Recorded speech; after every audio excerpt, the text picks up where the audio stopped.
Good morning on this wonderful, wonderful rainy day. A good day to be inside praying. But every day is a good day to pray.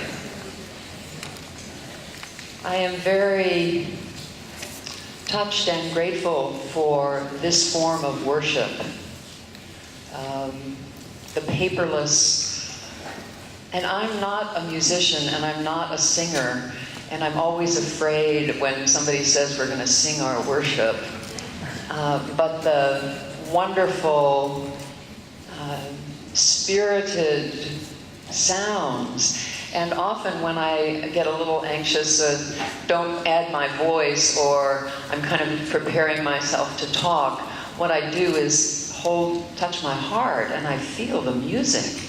It was just wonderful, and I want to thank our musicians and our worship leaders for exposing us to this kind of worship that brings the Spirit so alive among us. And my hope is that we will continue with that in our talking and our sharing today. So thank you for that wonderful beginning. Sometimes when I'm speaking and I have to just get up here and start, it's hard to be ready, but I'm ready. I'm ready. And I think some of you are too. Just a quick thinking about last night and where we're going to be going today. As I said about the beliefs about prayer, that we'll be circling back to them and around them again, including some of the things that you added to in the microphones yesterday. But my task today is to help us see other ways we can engage the conversation about prayer. Remember what I said was, in a praying congregation, we talk about prayer. And so yesterday we talked about our early experiences of prayer, and then we talked about our beliefs about prayer. And now this morning we're going to begin by talking about some of our experiences of prayer. Some time when it was one of those moments that we wait for, we hope for, we pray for, where we experience the connection, that holy connection with God and God's creation. And so I want us to begin this morning right away with doing some of that sharing, and to share within this framework about an experience of prayer. And out of that then, we will go on and talk more and come back to circle into some of the beliefs. One of the other things to watch for today is how your beliefs about prayer that you may have thought about last night with my explanation, but also with your own thinking, how your beliefs have changed and how they might even change this weekend. That when you leave here this afternoon, you might have a recognition of what you believe about prayer that you didn't know you believed before. So open your hearts and your minds to your own stories and your own experience, but also to the experience and the stories that you hear. And see how those experiences inform your beliefs. I found that sometimes people think that they have to figure out what they believe about prayer before they pray, rather than just entering into prayer like a child with an open, curious mind. And in the experience of prayer, we discover what we believe about prayer. And through other people's experience of prayer, we learn that too. And in a praying congregation, we have these conversations, not only in formal class time, but around the edges and at fellowship time. So what we're doing today is a lot of practice of talking about prayer. Last night I invited you to think about an experience of prayer that you would be willing to share. And so take a moment. If you completely forgot that I asked you that, remember I taught 5th grade. I know about how assignments are kind of listened to and ignored. If you forgot that, take a moment to think about a prayer experience. And as you think about prayer experience, remember we've been opening up what prayer might look like. So think broadly about a time when you felt deeply connected to God, deeply connected to God's creation, the relational aspect of prayer. And what I'd like you to remember and be willing to share is what that was like, how old you were, what was the setting, what did it feel like, how was your body involved in that? So we have all those pieces of a story. And what I know about all of us is we are all basically storytellers. And so again, it's not a matter of sharing something like, well, my experience of prayer was when I prayed for my brother. That's not enough. That's not a story. That's just a fact. What about your brother? How old were you? What was going on? What was going on inside you? What happened? So tell the stories. And I would invite you now to turn to a neighbor. Now, some of you are sitting at the same tables. Some of you have moved. I see somebody over here that was over here last night. But what I'd like you to do is have you not share with... It's my morning voice. It'll clear in a moment. To share with somebody that you didn't share with last night. Remember, you shared with 2 people, and you may remember who those people were. So find somebody else at your table or around, and we'll take about 10 minutes to start ourselves off with this conversation. Tell them about a time of prayer that really touched your heart. And the person listening, completely listen. Don't interrupt with, oh, I had that kind of experience too. Let me tell you about mine. Really listen to the person's story and then shift so the other person can tell. So please, let us begin our morning with conversations about moments of prayer that we hold deeply and sacredly in our hearts. Please.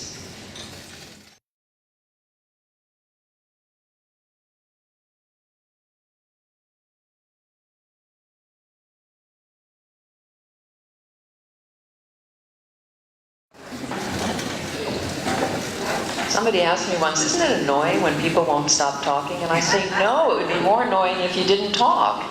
Because that's what this is about. That's what this is about, or this storytelling. And I'd like you to take this into another kind of reflection. And what I'd like you to see, if you can come up with, is a word or a phrase that captures your prayer experience. Now, I know that you spent some time talking. I encouraged you to fill out the details. But what is the essence of that experience? So it might be something like mountaintop, or dancing, or singing in a choir.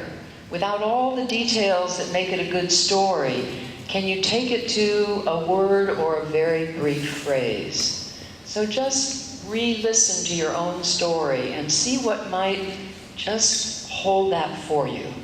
Other people don't have to understand exactly what you mean, but just find that place for yourself.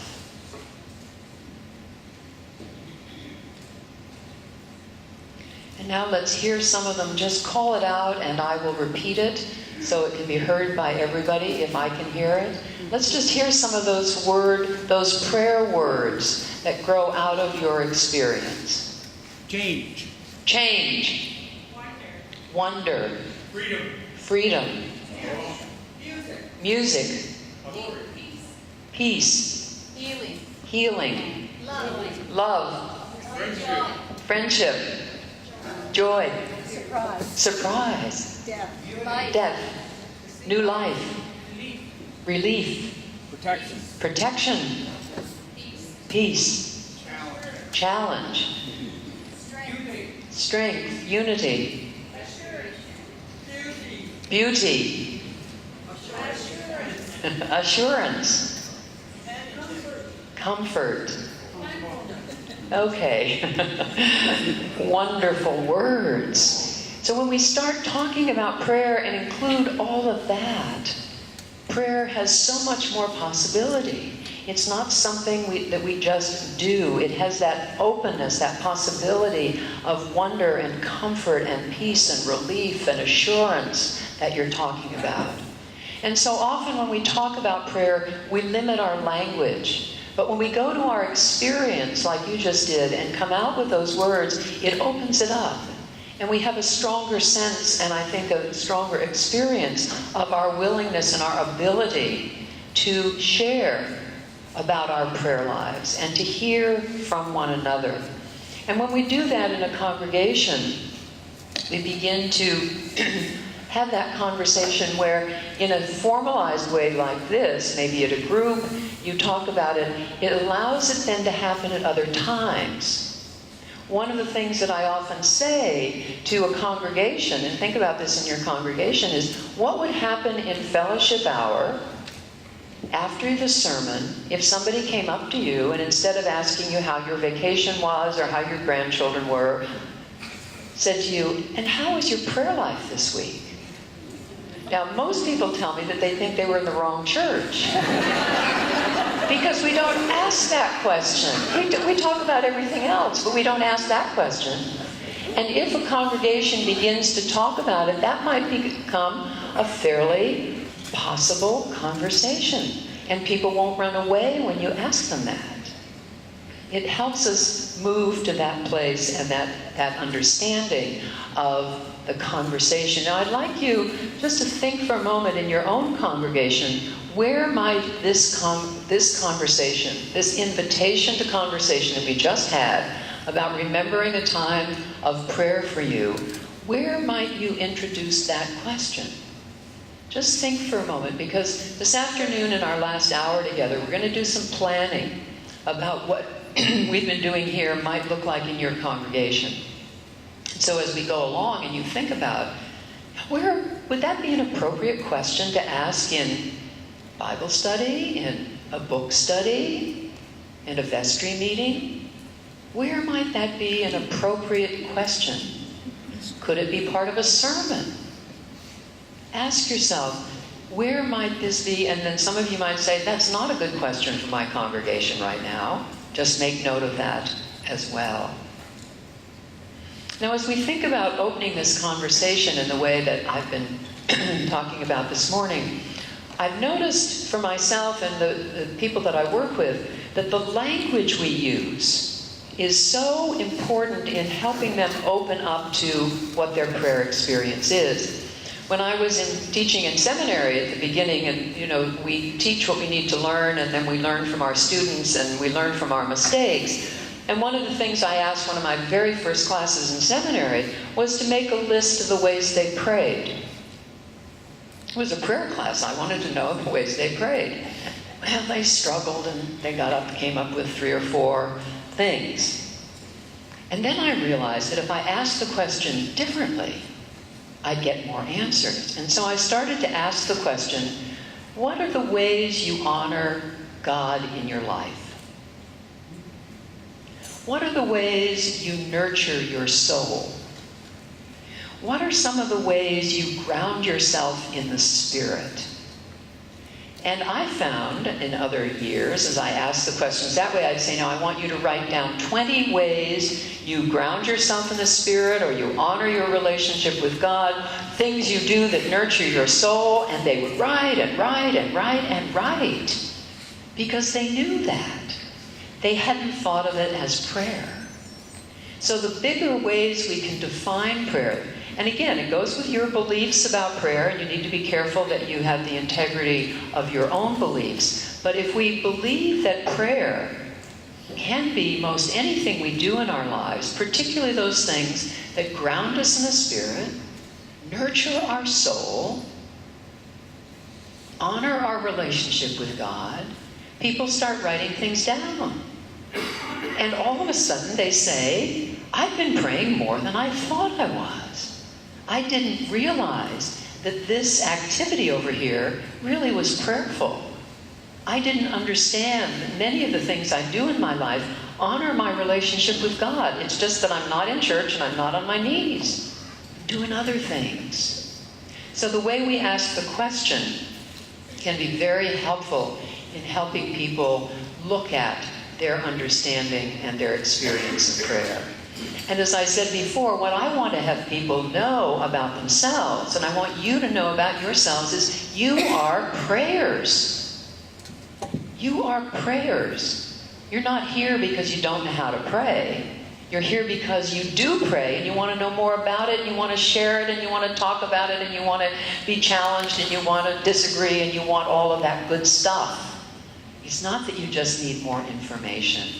So anything we can do in our congregations and the things we've been doing, the 3 activities we've done, help people know that they are prayers. And it doesn't mean that they know everything about prayer, just like we don't know everything about prayer, but they start with that strong basis. Now, as we think about my definition, one of my beliefs last night about anything and everything can become a prayer, that's one of the beliefs that as we look at this praying without ceasing possibility, we need to think about and reflect on quite critically. And I already had one question about that this morning, that sense which is, I'm not sure about that. Now, you may not be sure about that, and I'm not going to try and convince you that that belief is true. But I have found that the possibility of anything and everything we do becoming a prayer is very helpful for people to take prayer out of the church, out of their solitary, and into the world. If anybody needs our prayers, it's the world. We need to take the prayers out into the world. There's a wonderful writer named Brother David Steindl-Rast. And Brother David Steindl-Rast is a Trappist, I think, with a lot of Buddhist understanding and practice. Lovely man. He wrote a wonderful book called Gratefulness, the Heart of Prayer. And one of the things that he talks about is that there's prayer, capital P prayer, and there are prayers. Capital P prayer and prayers. Or what was mentioned last night and we were talking about yesterday afternoon in a smaller group was that there was being prayer and there was prayers, speaking prayers, doing prayers. And so what we're looking at here is the possibility that our whole life could become a prayer. And then that whole thing, well, anything could be a prayer. And as one student said to me one time when we were talking about this, he said, oh, my whole life's a prayer, so I don't worry about it. Well, that's not what I'm talking about. That's not what I'm talking about. Because our lives never become prayer, capital P prayer, but we're always moving toward it. We're always being called toward that possibility that my life is a prayer. But for my life to become a prayer, I need to pray. I need the spoken prayers, the moved prayers, the musical prayers, the prayers of service. I need those prayers to help my life become a prayer. And so as we think about things that we do that could become a prayer, one of the ways of looking at this for me is that simple sense, which is, as I think about what I'm doing, how might I make it a prayer? Now, it's an interesting, and again, we have to play with the wording, what feels comfortable with you, and that's really kind of fun. When I was teaching a class on praying with body and soul at Ring Lake Ranch, which is way out in, I don't know where in Wyoming, it took me forever to get there. And they have summer programs with different theologians and classes, but we were really about not even secondary to the experience. We were way down on the list of what people came for. They came to ride horses, they came to fly fish, they came for the wonderful food that was cooked, they came for the fellowship, and then they came sort of for the leader. But I was talking about this in this group about as you go out into the world today, out into this gorgeous creation of God, see where you experience the possibility of making what you're doing a prayer. So that evening when somebody came back, when the people came back, they were talking about, oh, I was hiking along and I came around the corner and there was this majestic mountain and I thought, oh, that was a prayer. Just my sigh was a prayer. And then one woman was talking about her terrible fear of getting on this horse. And then how she conquered her fear, and she got up on this horse. And I said to her, was that a prayer? And she says, oh no, but I was praying.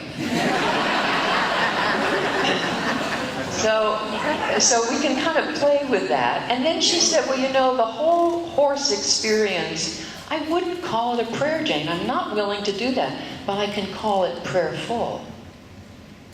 I can call it prayerful. And so that sense of how do we take our prayerfulness into our lives? How do we take our prayerfulness into the things that we do? And one of the ways that I think about this is through two words. One is intention, and one is attention. And for me, the intention is, in the morning, before I'm doing something, the intention to honor the Spirit and the holiness in this activity. I set that intention. And we can do that around anything. We can do that about our whole day. We can do that about a walk we're taking. We can do that about a meeting that we're having with somebody. That my intention is to be faithful, grounded in the Spirit, honoring God through this simple daily activity. However, intentions only go and last so far. So for example, I set an intention. I'm a walker, and I find walking really part of my spiritual practice. And I set out in the morning, or whenever I go, with kind of that intention that I'm going to honor God through this and God's creation. And I get about down to the corner, and I forget. All of a sudden, I'm thinking of what I have to do and the argument I had with my stepson, and I'm just kind of doing the normal stuff and walking along. And then, if I'm awake and open, God grabs my attention. And all of a sudden I think, oh, yes, look at this. It's God's creation. It's God's gift to me. And I'm back with my intention, and then I forget. And our willingness to play with that in our lives so that anything that we're headed for, anything that we might do, can become a prayer. Now, I mentioned last night the practice of the presence of God, Brother Lawrence, who was in his wonderful little book called Practicing the Presence of God, talked about how he found God in the kitchen in the monastery that he went to work for. And there's an old story, again, these wonderful stories about these saints. We don't know if they're true, but there's truth in them. Somebody said that they had heard and read somewhere that when he wasn't brother at that time, banged on the door of the monastery and said, I'm coming to help, I'm coming to serve you and the Lord, I will do whatever you want. But under his breath he said, just don't send me to the kitchen. But of course that's where they sent him, and that's where he learned to practice the presence of God. And I think that as we think about that question of where can I take that practice of the presence of God into my life? Now, St. Paul says somewhere, I can't quote Bible verses, that we are called to pray without ceasing. I think he was talking about practicing the presence of God in everything we do. He wasn't talking about spending our whole life on our knees in church. Paul was a very busy man. He was out in the world, and he says, let's pray without ceasing. I think that's what he's talking about, is practicing the presence of God. Now, we can get overly into this and try saying, okay, I'm going to make everything I do,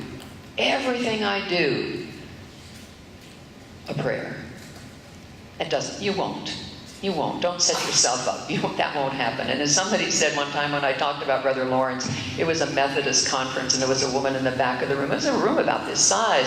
And I started talking about Brother Lawrence, and this woman stood up in the back and she said, I'm sick and tired of Brother Lawrence. I don't find God in the kitchen, and I never will.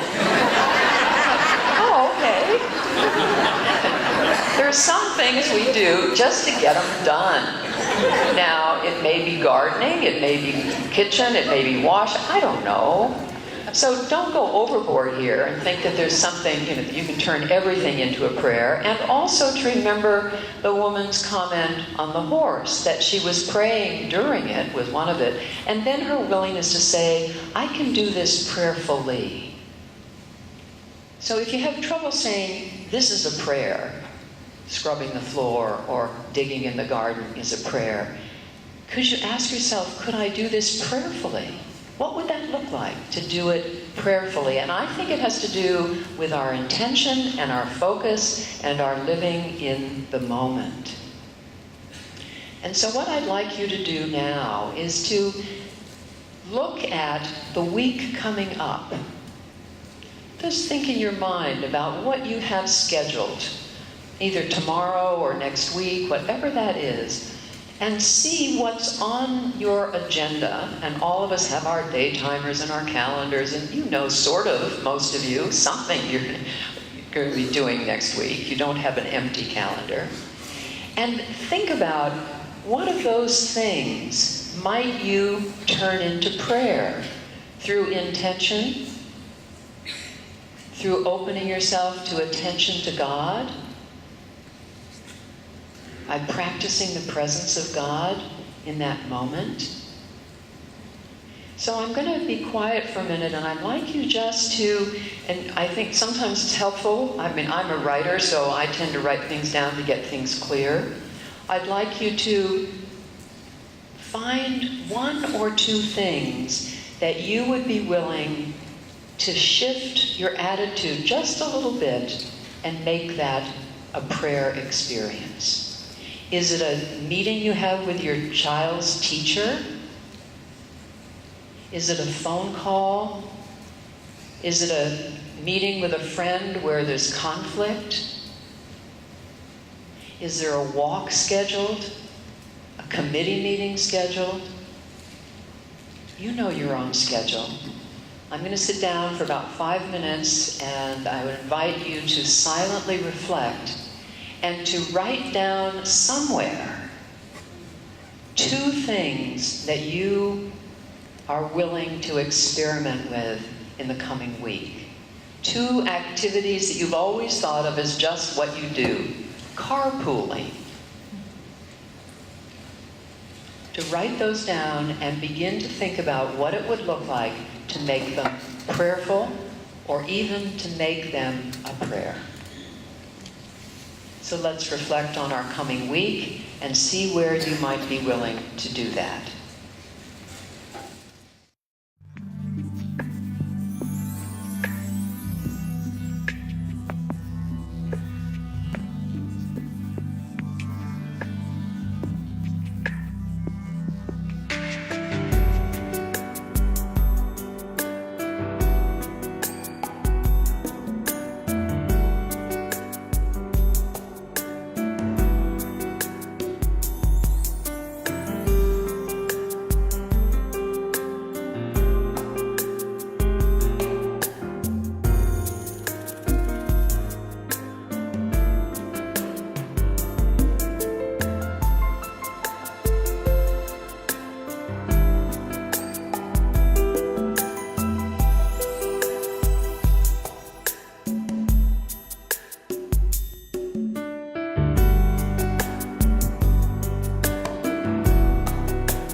And so at your table, the invitation will be to say one or two things that you're going to intentionally make prayerful this coming week. Remember, you might say that I can make this a prayer, I can make it prayerful, or I realize I better be praying while I do it if it has that kind of energy to it. And so don't tell the whole story, or again, we'll be here for the rest of the morning, but just where you're going to focus. Where is the place that you realize you could, in fact, make more of your life a prayer? I will begin by telling you that my intention is to make my trip home a prayer. That's really challenging when I go through customs and TSA and lost luggage. And can I do that? My trust is I will remember the intention because I'm saying it out loud to you. It's one thing to sit here and say, oh yeah, I could make my trip home like that. But when I stand up and say it in public, it's a little closer to happening. And that's why it's helpful to go around the table. Now, if you haven't come up with something, fine, say, I'm still thinking about it. And what other people say could trigger some ideas for you. And what other people say, you might say, like the woman, I'm sick and tired of Brother Lawrence and I'm not going to do it in the kitchen. So just be aware there are certain places it may not fit for you. But let's go around the table and hear what it is that people are going to turn into prayerful experiences in the week to come. So please, around the table.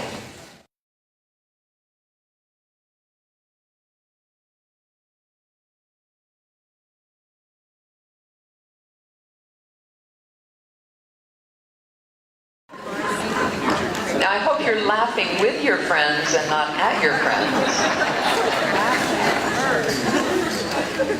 And if you know the people who are sitting at your table and you might have contact with them this next week, you might remember what their intention was and not, check up on them so much as to ask them how that intention went. What happened at that meeting or at that experience? It's a wonderful way we serve each other by holding each other accountable, by having a place where we get reminded of things. And so take some of this delight into your life in making it a prayer and be in community about it. It's not just about you. It's about all of us. And the more we can ask each other and remind each other is a wonderful gift. It's a very loving gift, and in some ways I think that kind of love and connection and reminding is a prayer. It's reminding your friend what they said and what they might do. And so before we take our break, I'd like to open the microphones to questions, to comments, to public declarations about what it is you might be doing this next week, if you feel so moved. But questions about where we are and what we're doing, because when we come back from our break, we're going to spend the next hour and a half on intercessory prayer. And I want us to kind of pull any questions or comments you have from this time together.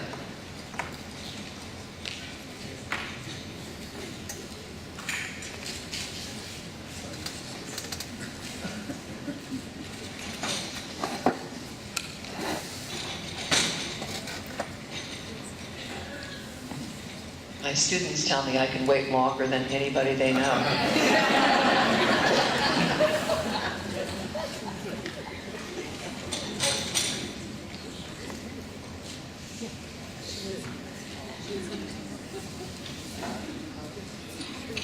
Good morning. I have this chore every day of my life. I have to walk my dog early in the morning. And we go to the local park. And I am going to turn that into prayer. I'm going to pray for my neighbors as I pass their houses. And it's not going to be a chore anymore.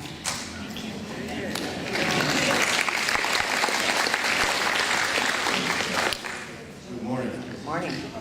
You made reference to the 2 points of intention and attention. And I understand the intention can fade, and it's a cyclical process perhaps. I was wondering if you could elaborate a little more on the attention portion. Certainly. I think it has, for me, to do with the word of living in the present moment, staying awake. In Buddhist understanding, it's the mindfulness practice of being aware, of not just going and spinning out into my mind, but rather to focus on what I'm doing. And so if I can use the dog walking example, that sense of as she walks and praying for the neighbors and then begins to feel like it's a chore again, if she's awake, she will pay attention to what's going on. Oh, look, it's become a chore, and I intend this to be a prayer. And then it shifts again. So the attention is staying awake to the moment. Staying awake to the moment. There's a wonderful line in Brother David Stenville-Ross' book in his introduction. He says, just because you're reading this book, it doesn't mean you're awake. It's like, what? People read that and say, but it's that sense which is, how I can read a book and not have a clue what I've just read. I'm not attending. So it has to do with attending, attention, and our understanding then that willingness to see that God is right there in that very moment. And it's in that attention that we find that. And being awake and open to the signs of God who are all around us. Now, when I was in seminary and taking a class on styles of Christian prayer, the Jesuit priest who was teaching this class gave us an assignment for a week to move through the world saying, this too speaks of God. This too speaks of God. It was very challenging. And what we found as we came back was that most of us focused on all the delightful things. Oh, this tulip, it too speaks of God. Oh, my grandson, he speaks of God. And what this priest said was, the challenge is to hear the neighbors quarreling, and to see the trash, and to read the newspaper and say, this too speaks of God. God is in every moment, even the difficult ones. And that's the attention that I'm speaking to.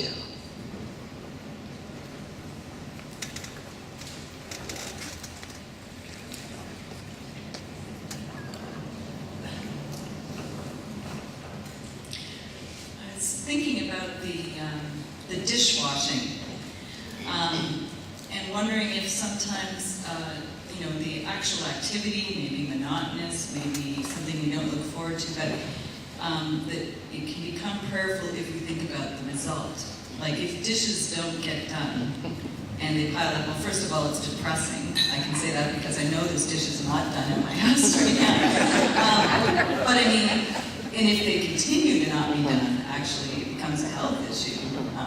And so there is something about bringing order to the chaos of a kitchen, which is, reflective of God's creation, and so even though the task isn't pleasant, sometimes thinking about the end result, Right. and even data entry, for example, is monotonous, but if you focus a bit on what having that data available does, like enabling people to gather at a conference, then that can change it. The other thing is that for folks in very hectic offices where there isn't necessarily the tulip right there to remind you of God, some people find it helpful to put something in their briefcase or on their desk that just reminds them of their identity in Christ, or, they may not be able to have a religious symbol, but a lawyer could have a little something in their briefcase that reminds them before a big case that God is present in that courtroom.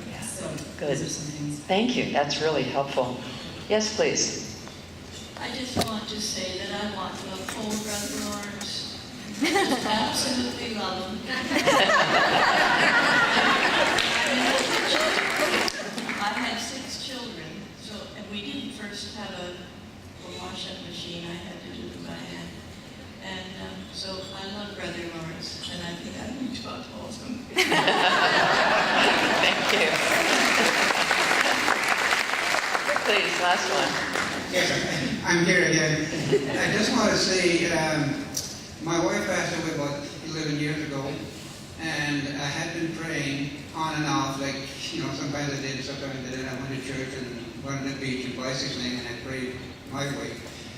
And I was praying that somehow I would find somebody to finish the rest of my life with, and I found that somebody, and I'm happy.